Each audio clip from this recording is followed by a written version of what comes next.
Good morning, children. Today we will study about the struggle for a fair globalization. The above evidence indicates that not everyone has benefited from globalization. So till now we have studied that not everyone has benefited from the globalization. People with education, skill and wealth have made the best use of the new opportunities.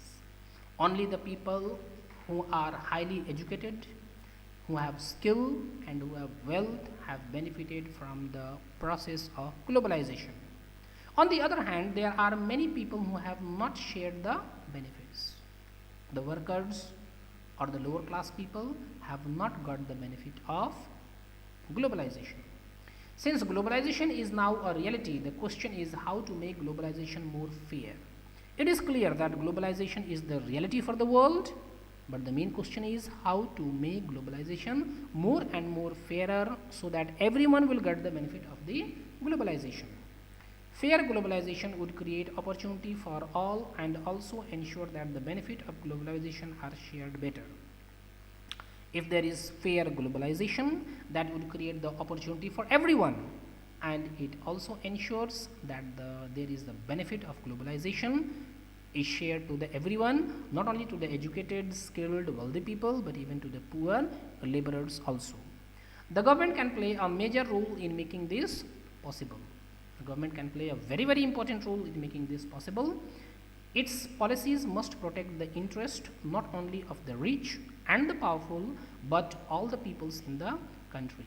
So the policies of the government should not protect only the interest of the rich and the powerful people, but the policies of the government should also be for the poorer section of the people in the country. You have read about some of the possible steps that the government can take. So what are the possible steps that the government can take? First is the government can ensure that labor laws are properly implemented and the workers get their right. So first way what the government can do, the government can ensure that labor laws are properly implemented, and then the workers should get the benefits of that law, and also they should get their rights. It can support small producers to improve their performance till the time they become strongly enough to compete. Even the government should make up policies for the small producers who can improve their performance till they become strong enough to compete with the large MNCs companies. So all these should be made by the government. All this should be included in the government policy for the betterment of the people of the country.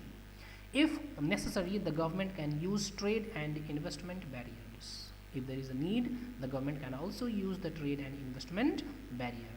It can negotiate at the World Trade Organization for fairer rules. The government should negotiate with the World Trade Organization so that the fairer rules can be made to do the business throughout the world fairly. It can also assign with other developing countries with similar interests to fight against the domination of the developed countries in the World Trade Organization. The government should also align with the World Trade Organization, should also ask with the World Trade Organization that developing countries should also be given the chance, and all the developing countries should come together, make a organization so that they can stop the domination of the developed countries in the World Trade Organization. In the past few years, massive campaign and resentment and representation by the People's Organization have influenced important decisions relating to the trade and investment at the World Trade Organization. So in the past years it has happened also, massive campaign have been there, then the people represented by the representation by the people organization have also been there, and decisions were also taken so that the trade and investment at the World Trade Organization, fairer rules should be made so that more free flow of investment throughout the world will be there, and world will be a fairer trade rules can be made. This has demonstrated that people also can play an important role in the struggle for the fair globalization. As a result, this also tells that people can also play a very important role in the struggle for the fair globalization. By this we have completed the chapter. Thank you.